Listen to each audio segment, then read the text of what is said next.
Okay, good morning everybody. Good morning. Thanks for joining the class. আমাদের আজকের হচ্ছে second class literary ক্রিটিসিজমের উপর। এটা হচ্ছে আমাদের সেকেন্ড ক্লাস। তো প্রথম ক্লাসে যারা ছিলেন তারা তো অবশ্যই জানেন যে ক্রিটিসিজম বলতে আমরা কি বুঝি, এবং আজ আমি নতুন কিছু মুখ দেখতে পাচ্ছি, তারা একটু মনোযোগ দিন প্লিজ। এবং প্রিভিয়াস ক্লাস থেকে কেউ একজন বলেন যে ক্রিটিসিজম বলতে আমরা কি বুঝি, বিশেষ করে লিটারেরি ক্রিটিসিজম। কে বলতে পারবে, একটু বলেন। Criticism is basically to compare or analyze yes, of literary text or works. Literary works, সেটা ড্রামা হতে পারে, নভেল হতে পারে, হ্যাঁ, কোনো পোয়েট্রি হতে পারে, anything literary works. So literary criticism is the comparison, analysis, discussion, interpretation and evaluation of works of literature or literary works.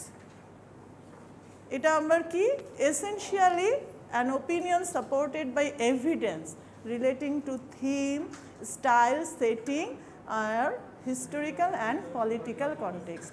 যেটা প্রথম ক্লাসেও আমরা বলেছি, আরেকবার বলছি যারা ছিলেন না প্রথম ক্লাসে তাদের জন্য যাতে ইজি হয়, যে একটা ড্রামা বা নভেল এটাকে যখন ক্রিটিসাইজ করা হয়, এটার যখন ভালো মন্দ বিচার করা হয়, তখন কি এর ব্যাকগ্রাউন্ড, কোন পরিস্থিতিতে লেখক এটা লিখেছিলেন সেই ব্যাকগ্রাউন্ডটাও আলোচনা করতে হয়।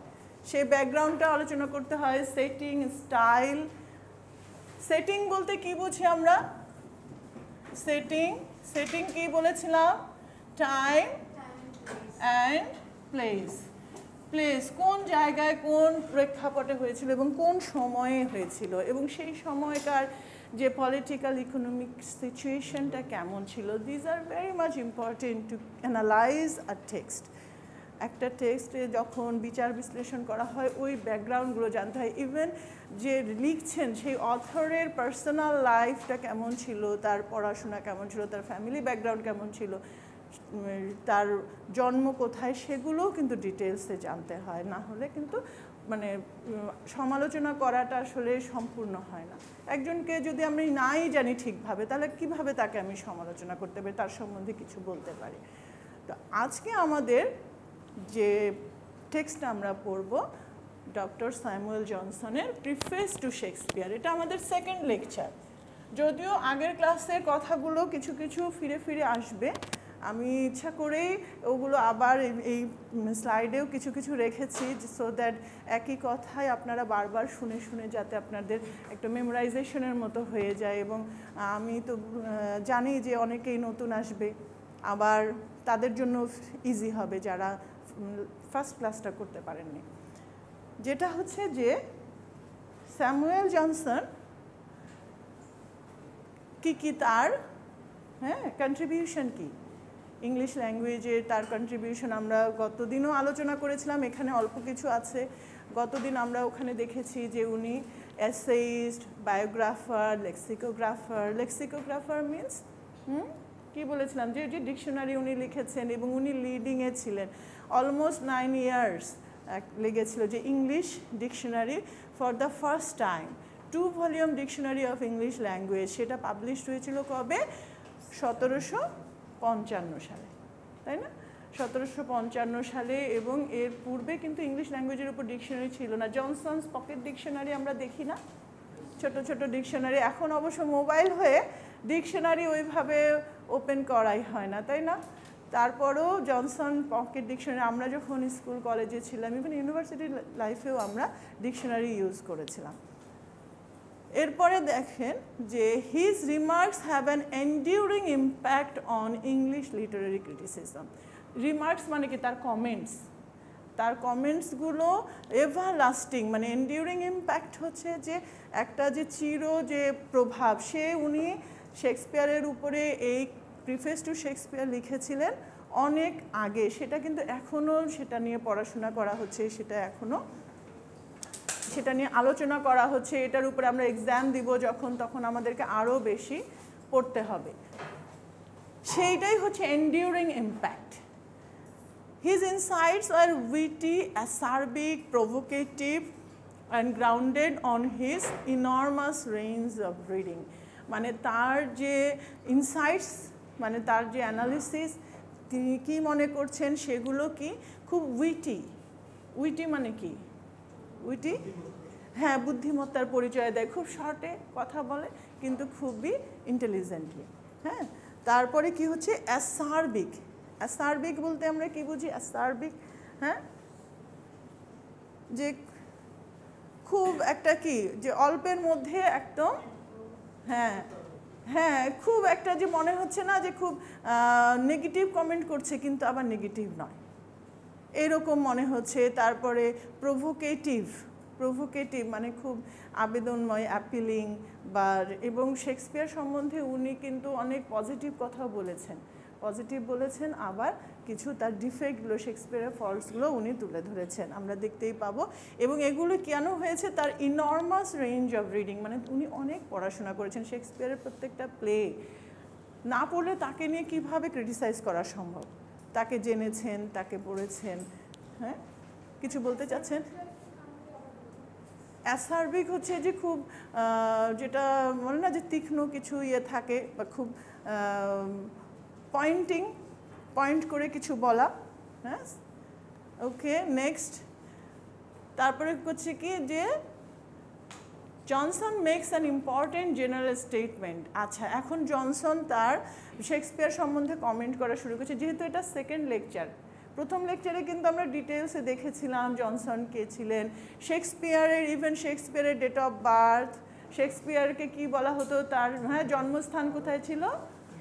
হ্যাঁ, ইংল্যান্ডের স্ট্র্যাটফোর্ড অন আভন। আভন একটা রিভারের নাম ছিল, আমরা এগুলো ফার্স্ট ক্লাসে কিন্তু পড়েছিলাম, আমি জাস্ট একটু করে রিকল করছি।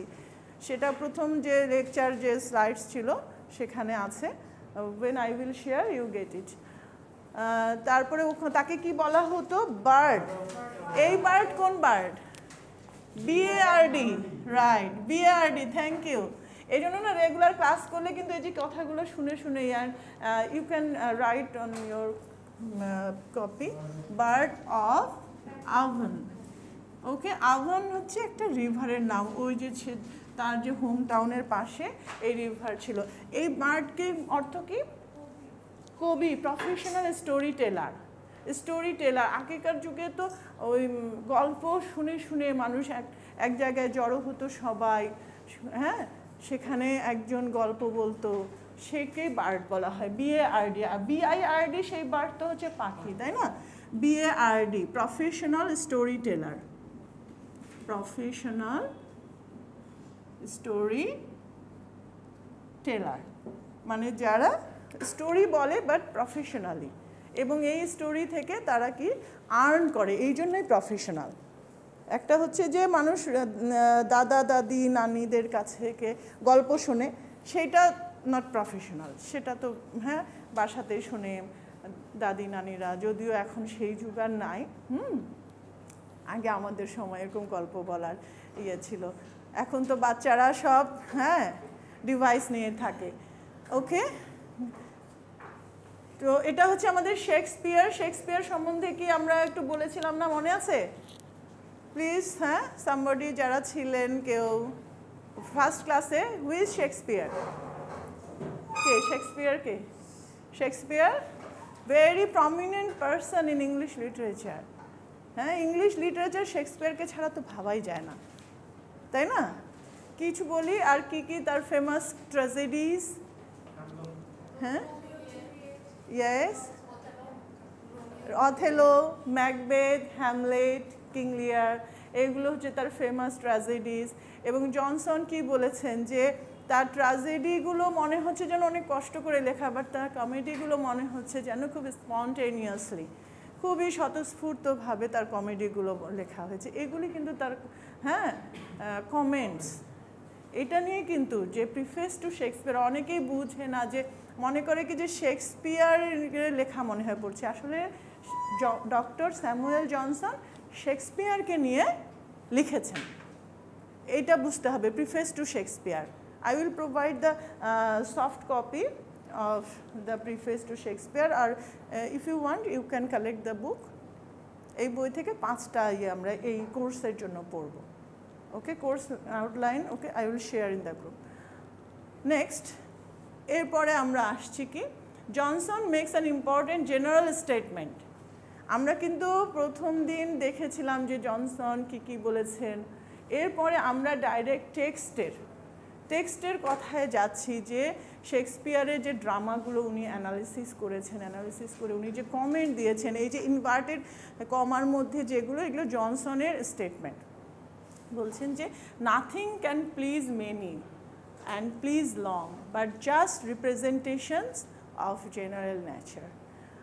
বলছে যে সব কিছু কি সবাইকে খুশি করতে পারে না, দীর্ঘদিন খুশিও থাকে না।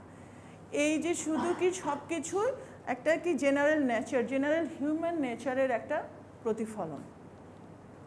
হ্যাঁ, যে হিউম্যান নেচার বলে না, যে এখানে কিন্তু জনসন শেক্সপিয়ারকে বলেছেন কি পোয়েট অফ নেচার বলতে কি বুঝি আমরা, আমি লাস্ট ক্লাসে কিন্তু বলেছিলাম পোয়েট অফ নেচার এখানে কিন্তু সেই, হ্যাঁ, প্রকৃতির যে কবি তা কিন্তু নয়।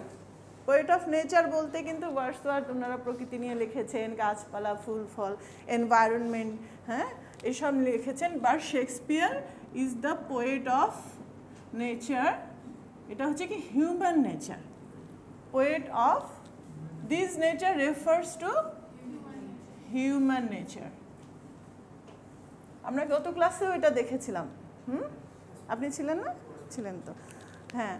তো এটা কি শেক্সপিয়ার মানুষের হিউম্যান নেচার নিয়ে লিখেছেন। হিউম্যান নেচারের মধ্যে কি আছে? মানুষের মধ্যে লোভ আছে, হিংসা আছে, জেলাসি আছে। হ্যাঁ, এই যে লোভ, যেমন কিং লিয়ারে দেখা যায় যে তার ওখানে, হ্যাঁ, তার মেয়ের জামাইরা কত লোভী ছিল। তারপর অথলোতে আমরা কি জেলাসি দেখতে পাই। তো এই যে হিউম্যান নেচারে কি গুড ইভিল, ভালো মন্দ দুটাই আছে। তারপরে কি আছে? মানুষের দুঃখ বেদনা। হ্যাঁ, শেক্সপিয়ারের আগে যারা ক্লাসিক্যাল রাইটার ছিলেন তাদের সময় কি ছিল? তারা বলছেন যে কমেডিতে শুধু কমেডিই থাকবে, ট্র্যাজেডিতে ট্র্যাজেডিই থাকবে। কিন্তু শেক্সপিয়ার ট্র্যাজেডি কমেডির একটা মিক্সচার করেছেন। হ্যাঁ, তো এটা কিন্তু জনসন এটাকে খুবই অ্যাপ্রিসিয়েট করেছেন। উনি বলেছেন যে এটা খুব ভালো, পজিটিভ, এবং হি ইভালুয়েটস দিস সেইং লাইক দিস, যে মানুষের জীবন তো ভালো মন্দ মিলিয়েই, হাসি কান্না দুঃখ বেদনা সব কিছুই তো আছে। তাহলে কেন ট্র্যাজিক কমেডি একসাথে হলে অসুবিধা কোথায়? হ্যাঁ, তো এটা কিন্তু আপনাদের যে কোয়েশ্চেনে এই ধরনের আসতে পারে, কোয়েশ্চেনে এই টাইপের কোয়েশ্চেন থাকতে পারে। মানে this is I am giving the idea something like that, যে সেম এটাই হবে তা না, কিন্তু এই যে ট্র্যাজিক কমেডির যে মিক্সচার, এরকম কিছু আসতে পারে। যে হোয়াট ডু ইউ থিঙ্ক, এই যে how does Johnson defend Shakespeare's mixing of tragic and comic element and how far do you agree with him. এই যে ক্রিটিসাইজ করা, এখানে তো আমরা জনসনের উক্তি পড়ছি, but you have to think of your self.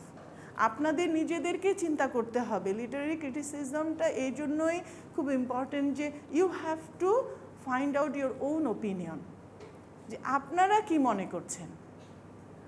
একটা তো হচ্ছে যে জনসন বলছেন যে না, tragic comedy mixture is very good, it's a very real, authentic to life. জীবনের জন্য এটা খুবই authentic, genuine, because life is full of good and bad, joys and sorrows, দুঃখ, হাসি কান্না, টিয়ার্স অ্যান্ড স্মাইলস, এরকম হবে। তো what do you think of it, how far do you agree with him, আপনি তার সাথে কতটা অ্যাগ্রি করেন। Yes, how does Johnson defend Shakespeare's mixture of tragic and comic elements? How does Johnson defend Shakespeare's? Johnson কিভাবে এটাকে defend করছেন? Just I am giving you the sample or the topic so that you can think. মানে আপনাদের just আমি একটু থিঙ্কিংয়ের কিছু রসদ, থিঙ্কিংয়ের কিছু খোরাক দিয়ে দিলাম, যে how far do you agree, এরকম কিন্তু ওই যে IELTS এর কোয়েশ্চেনগুলো কি আপনারা দেখেছেন পার্ট 2-তে? ও ডিডন্ট সি, বাট দেখবেন, হ্যাঁ, ওখানেও কিন্তু সব সময় দেয় যে what do you think, give reasons for your answer. Okay, বলে যে do you think it will happen, আর yes or no, give reasons for your answer, এরকম করে দেয় কিন্তু, যে নিজে থিঙ্ক করে। এখানে কিন্তু ওই যে স্কুলে থাকতে যে আমরা মুখস্থ করে কিছু লিখে দিয়ে আসতাম, যা মুখস্থ করতাম তাই লিখে দিয়ে আসতাম, সেই ইয়ে নেয়। এই জন্য you have to read very minorly and in depth একটু রিডিং দরকার, তাছাড়া কিন্তু এইভাবে লেখা যাবে না। Okay, just something like that. How does Johnson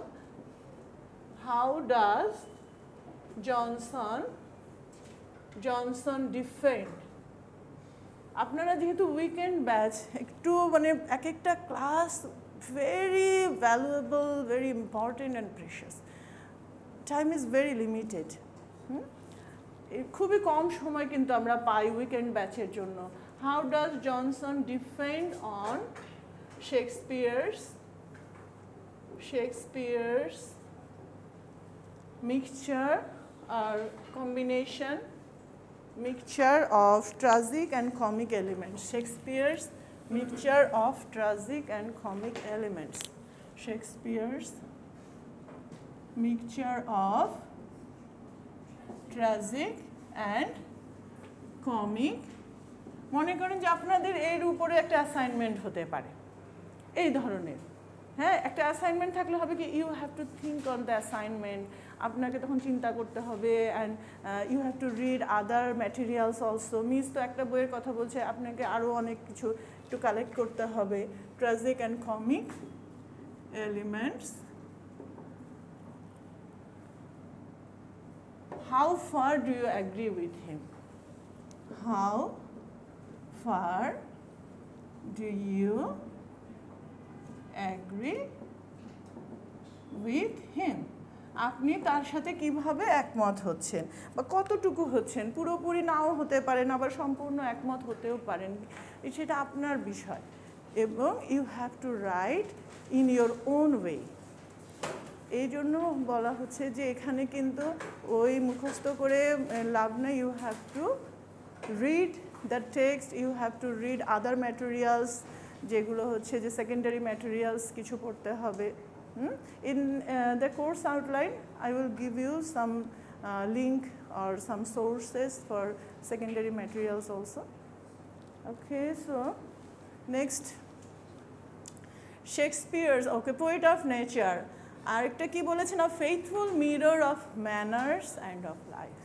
বলছেন যে mirror of life, জীবনের আয়না, the রিফ্লেকশন, মানে ওনার এক একটা ক্যারেক্টার, ম্যাকবেথ, হ্যামলেট, কিং লিয়ারে, মানে এইসব ক্যারেক্টারগুলো দেখলে মনে হচ্ছে যে না, এটা জীবনেরই কোনো অংশ, আমাদের কারো না কারো জীবনেরই এই ধরনের ঘটনা ঘটে।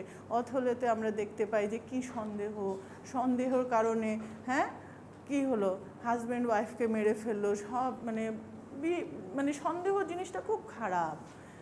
তো এই যে এইসব কিন্তু আমাদের জীবনেরই অংশ, সেজন্যই বলছে যে mirror of life. Okay, next, Shakespeare's characters are the genuine progeny of common humanity. এগুলো কিন্তু জাস্ট এই যে ইনভার্টেড কমার মধ্যে এগুলো টেক্সটের কথা, যেটা হচ্ছে যে জনসন বলেছেন। জনসনের কিন্তু অনেক পড়াশোনা, এবং প্রথম ক্লাসে আমি বলেছিলাম যে জনসনের বাবা ছিলেন কি একজন বুক সেলার ছিলেন, মনে আছে? হ্যাঁ, বলেছিলাম না প্রথম ক্লাসে। এবং তার ছোটোবেলা থেকেই কিন্তু বই পড়ে পড়ে পড়ে পড়ে অনেক পড়াশোনা করেছেন, ওয়াইড রেঞ্জ অফ রিডিং, যার জন্য উনি কিন্তু এইভাবে, এবং শেক্সপিয়ারের বইগুলোও উনি পড়েছেন। এবং জনসনের এই ক্রিটিসিজমটা প্রিফেস টু শেক্সপিয়ার লেখার পরে কিন্তু শেক্সপিয়ারের রেপুটেশন আরও বেড়ে গেছে, শেক্সপিয়ারের যে নেম অ্যান্ড ফেম, তিনি আরও ফেমাস হয়ে গিয়েছেন। তারপরে বলছে কি, দে মানে কি, ওই যে ক্যারেক্টার্সগুলো act and speak by the influence of those general passions and principles by which all minds are agitated. মানে কথাগুলো একটু কঠিন মনে হলো, মানে আমরা একটু আমাদের নিজেদের মতো করে বুঝে নিব। হ্যাঁ, এখানে অল মাইন্ডস আর এজিটেটেড, মানে বলছে যে তার ক্যারেক্টারগুলো কথা বলে কি, যে সকলের মন যেভাবে কথা বলে, সবাই যেভাবে বুঝে চিন্তা করে, হ্যাঁ, সেখানে লাভ, রেসপেক্ট, এই যে হিংসা, বিশ্বাসঘাতকতা, সন্দেহ, মানে সব কিছুই শেক্সপিয়ারের ক্যারেক্টারগুলোতে ফুটে উঠেছে। শেক্সপিয়ার যেমন বলেছেন যে জীবনটা কি একটা নাট্যমঞ্চ, এবং সেখানে কি we the people, we the, হ্যাঁ, আমরা প্লেয়ার্স। প্লেয়ার মিনস আমরা কি, হ্যাঁ, অভিনেতা, তাই না? জীবনটা না, এই যে এই কথাটা উনি কত আগে বলেছেন, এবং এখনও কিন্তু আমরা এটাকে এক্সাম্পল হিসেবে নেই, এটাকে আমরা, হ্যাঁ, বিভিন্ন কোটেশন দেয়া হয়, সাইটেশনে আসে। Next, Shakespeare's character is commonly are species. এই যে স্পেসিস মানে এখানে বলছে কি যে প্রজাতি, মানে ওই যে একটা ইউনিভার্সালিটি আছে শেক্সপিয়ারস ক্যারেক্টারগুলোর। Shakespeare's plays are filled with practical axioms and domestic wisdom. From his works may be collected a system of civil and economical prudence. এগুলো হচ্ছে একদম এই যে টেক্সটের কথা, কিছু কমা দিয়ে আমি, হ্যাঁ, রেখেছি যে সো দ্যাট যদি আপনারা পুরো টেক্সটটা পড়তে নাও পারেন, হ্যাঁ, তারপরও দেখা যাবে যে এই স্লাইডগুলো দেখলে বা এই পিডিএফটা দেখলে কিছু হলেও মানে টেক্সটের একটা স্বাদ পাওয়া যাবে। বাট যদি ভালো করতে চান, you have to go through the text. আমরা তো চাই না যে সিডি পেয়ে একটু পাস করতে, একটু বেটার কিছু। আর শেক্সপিয়ার ছাড়া তো ইংলিশ লিটারেচারের স্টুডেন্টদের, হ্যাঁ, কিছু হলেও শেক্সপিয়ার সম্বন্ধে জানতে হবে। আপনাদের ভাইভাতে যদি জিজ্ঞেস করা হয় হু ইজ শেক্সপিয়ার, তখন তো কিছু হলে তো বলতে হবে। কি শেক্সপিয়ার কে ছিলেন? বার্ড অফ আভন হলোই। তারপর প্রথম যে কথাটা হচ্ছে যে শেক্সপিয়ার হচ্ছেন ইংলিশ লিটারেচারে one of the most prominent writers in English literature. He is a, হ্যাঁ, ড্রামাটিস্ট, এসেইস্ট, হ্যাঁ, তারপরে নভেলিস্ট। তাকে ছাড়া তো ইংলিশ লিটারেচারের কথা চিন্তাই করা যায় না। তার ফেমাস কিছু ট্র্যাজেডি, কমেডির কথা বলতে পারি। তার কমেডি, ফেমাস কমেডি আছে টেম্পেস্ট, এগুলোর একটু পড়বেন। টেম্পেস্ট, ম্যাকবেথ, হ্যামলেট এগুলো। আর ট্র্যাজিক কমেডির মধ্যে মার্চেন্ট অফ ভেনিস আছে। মার্চেন্ট অফ ভেনিসের কথা তো বলেছিলাম না গতদিন? হ্যাঁ, ওকে। তারপরে কি হচ্ছে যে শেক্সপিয়ারসের যে ক্যারেক্টার্সগুলো, they are not heroes but men. He expresses human sentiments in human language using common occurrences. মানে জনসনের কথাগুলো একটু টাফ, আমরা সহজ করে বুঝি যে তার ক্যারেক্টারগুলো কি খুব কমন, এবং সেটা কি খুব common sentiment in very easy common language উনি ইউজ করেছেন, যাতে এটাকে খুব ন্যাচারাল মনে হয়। এই জন্যই বলছে না যে শেক্সপিয়ারের ক্যারেক্টারেরগুলো যেন খুব স্পন্টেনিয়াসলি আসে। স্পন্টেনিয়াসলি মিনস কি বলেছে? স্বতঃস্ফূর্তভাবে, যেন মানে কষ্ট করে হচ্ছে না, যে অটোমেটিক ন্যাচুরালি, রাইট, ন্যাচুরালি চলে আসছে। এই জন্যই বলছে যে শেক্সপিয়ারের মানে ক্যারেক্টারগুলো কি এক্সপ্রেস করে, human sentiments in human language, very easy common language, so that everybody can answer. মানে শেক্সপিয়ারের ক্যারেক্টার মানে কথাগুলো শুনে দেখা যাচ্ছে যে কমন অডিয়েন্স যারা বেশি শিক্ষিত নয় তারা হেসে লুটোপুটি খাচ্ছে, আবার যারা খুব হায়ার রয়্যাল ক্লাস তারাও খুবই আনন্দ পাচ্ছে। মানে দিস ইজ ফর অল। এই জন্য তার লেখাগুলোর যে appeal, attraction is universal. Next, তারপরে বলছে কি imitations give us pleasure, says Johnson, not because they are mistaken for realities but because they bring realities to mind. এগুলো হচ্ছে জনসনের মানে কমেন্টস, যেগুলো বলছে যে ইমিটেশনস গিভ আস প্লেজার। ইমিটেশন মানে কি? ইমিটেশন হচ্ছে অনুকরণ করা, কারো মতো করে করা, সেগুলো আমাদেরকে কি আনন্দ দেয়। হ্যাঁ, ক্যারেক্টারগুলো কি মনে হয় না যে কারো একটা ডায়লগ শুনলে বা কিছু বললে মনে হয় না যে আমার মনের কথাটাই বলছে? হ্যাঁ, এরকম হয় না যে আমি যদি এভাবে বলতে পারতাম, আমি যদি এভাবে লিখতে পারতাম। অনেক কিছু আমরা চিন্তা করি কিন্তু হয়তো গুছিয়ে বলা হয় না, হ্যাঁ, গুছিয়ে বলতে পারি না। কিন্তু যারা লেখক, কবি, সাহিত্যিক, তারা সেই ফিলিংসগুলো, এই যে হুমায়ুন আহমেদের বইগুলো পড়লে ওরকম মনে হয় না যে ভেরি সিম্পল ইজি ল্যাঙ্গুয়েজ, কিন্তু মনে হচ্ছে যে নিজের কথাটাই যেন বলছে, এরকম মনে হয়। পড়েছেন নিশ্চয়ই না? লিটারেচারে পড়ে কিছু তো বইটই, গল্পের বইটই, উপন্যাস তো পড়া উচিত নাকি? হ্যাঁ হ্যাঁ, পড়তে হবে। এমনি শেক্সপিয়ার সম্বন্ধে কিন্তু নেক্সট ক্লাসে আমি জিজ্ঞেস করবো, আবার র্যান্ডমলি জিজ্ঞেস করবো, you just go through the lecture. Okay, nothing is essential to the fable but unity of action, and the unities of time and place both arise from false assumption, diminish the variety of drama. এই যে unity of time place action নিয়ে আমি গত ক্লাসে বলেছিলাম না? হ্যাঁ, Shakespeare কি করেছেন, উনি ইউনিটি অফ অ্যাকশনটা মেনটেন করেছেন, কিন্তু ইউনিটি অফ টাইম আর প্লেস নিয়ে, এগুলো কিন্তু মনে রাখতে হবে, এগুলো কোয়েশ্চেনে থাকতে পারে। হ্যাঁ, আমি জাস্ট আপনাদেরকে কিছু হিন্টস দিয়ে দিচ্ছি so that you can think of your own. যে ক্লাসিক্যাল যে পিরিয়ড ছিল তখন কি ছিল, ড্রামা বা ইয়েতে তিনটা ইউনিটি মেনটেন করতে হতো। হ্যাঁ, ইউনিটি অফ টাইম আমি একটু গত দিনও লিখেছিলাম, আবার একটু লিখে দিই। Unity of time, unity of place, unity of action. তো জনসন বলছেন আচ্ছা তিনটা unity, 1 unity of time, 2 unity of place, 3 unity of action. তো জনসন বলছেন যে ইউনিটি অফ টাইম আর প্লেস এই দুইটা শেক্সপিয়ার সেভাবে মেনটেন করেননি। সেটা খুব জরুরি যে করতেই হবে তা কিন্তু না, কিন্তু শেক্সপিয়ার এই যে ইউনিটি অফ অ্যাকশনটা মেনটেন করেছেন, যেখানে কি আছে একটা বিগিনিং, মিডল অ্যান্ড এন্ড, একটা এইটা তিনি মেনটেন করেছেন, অ্যান্ড জনসন অ্যাপ্রিসিয়েটস দিস। এবং যে classical, okay, classical literature, can you see, দেখা যাচ্ছে পিছন থেকে, দেখা যাচ্ছে? আচ্ছা, যে জনসন বলছেন যে ইউনিটি অফ টাইম প্লেস যেটাই যে খুব মেনটেন করতে হবে তা না, কারণ কোন প্লেসে হচ্ছে সেটা তো আমরা বুঝতেই পারছি, যে কাহিনী ঘটনাটা দেখে, যে এটা রাজার বাড়ি নাকি এটা বন জঙ্গল নাকি এটা কোনো সাধারণ লোকের বাসা।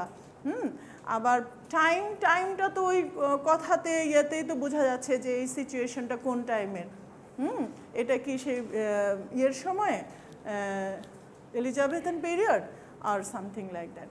তো সেটাও উনি বলছেন যে ইউনিটি অফ অ্যাকশনটা মেনটেন করলে this is the best, and Johnson maintains this. এইটাই হচ্ছে শেক্সপিয়ার এটা মেনটেন করেছেন, and Johnson appreciates this, Johnson এটাকে অ্যাপ্রিসিয়েট করেছেন। তারপরে কি বলছেন, জনসন কি অ্যাগ্রি করেছেন with the tradition that Shakespeare lacked formal learning. Formal learning means এই যে স্কুল কলেজের যে লার্নিং, আপনারা যেরকম এই যে ফর্মাল এডুকেশন, হ্যাঁ, যে সেটা ছিল না শেক্সপিয়ারের স্কুলে, এরকম জাননি সেরকম, হ্যাঁ, ছিল না। The greater part of his excellence was the product of his own genius. তার মধ্যে যে ট্যালেন্ট ছিল, তার মধ্যে যে লিটারারি ট্যালেন্ট ছিল, সেইটাই কিন্তু তার হচ্ছে এক্সিলেন্স। এই যে ইনভার্টেড কমার মধ্যে যে was the product of his own genius, শেক্সপিয়ারের জিনিয়াস। ওকে, সরি, আমার তাহলে ইয়েটা বাদ চলে গেল। এই যে Shakespeare directly obtained an exact knowledge of many modes of life as well as of the inanimate world gathered by contemplating things as they really exist. Contemplating things as they really exist, মানে যেটা ওই যে as it is, very natural, যেটা বলছে যে যেরকম life as it is, জীবন যেরকম সেরকমই উনি তুলে ধরেছেন। উনি কি আরেকটা বিষয় আমি বলেছিলাম না যে শেক্সপিয়ারের সেরকম কি মোরাল লেসন বা ভার্চু নিয়ে উনি চিন্তা করেন নাই, সেগুলো তার ডিফেক্টসের মধ্যে আসবে। ওকে, নেক্সট, সে জনসন কি করেছেন, points out Shakespeare's reputation owes something to his audience, to its willingness to praise his graces and overlook his defects. মানে জনসন কিন্তু খুব শ্রুডলি মিন্স কি খুব শ্রুডলি বলতে কি বোঝায়? যে শ্রুড বলে না যে খুব ইয়ে ভাবে, কি বলা যায় অর্থটা? হোয়াট ইজ হ্যাঁ, চতুরভাবে, খুব, হ্যাঁ, টেকনিক্যালি, চৌকসভাবে বা খুব টেকনিক্যালি উনি অ্যাভয়েড করেছেন, মানে ইয়ে করেছেন যে শেক্সপিয়ারের যে ডিফেক্টসগুলো উনি ওভারলুক করেছেন এবং তার প্রশংসাই বেশি করেছেন। এটাই কিন্তু শেক্সপিয়ারকে আরও বেশি ফেমাস করেছে।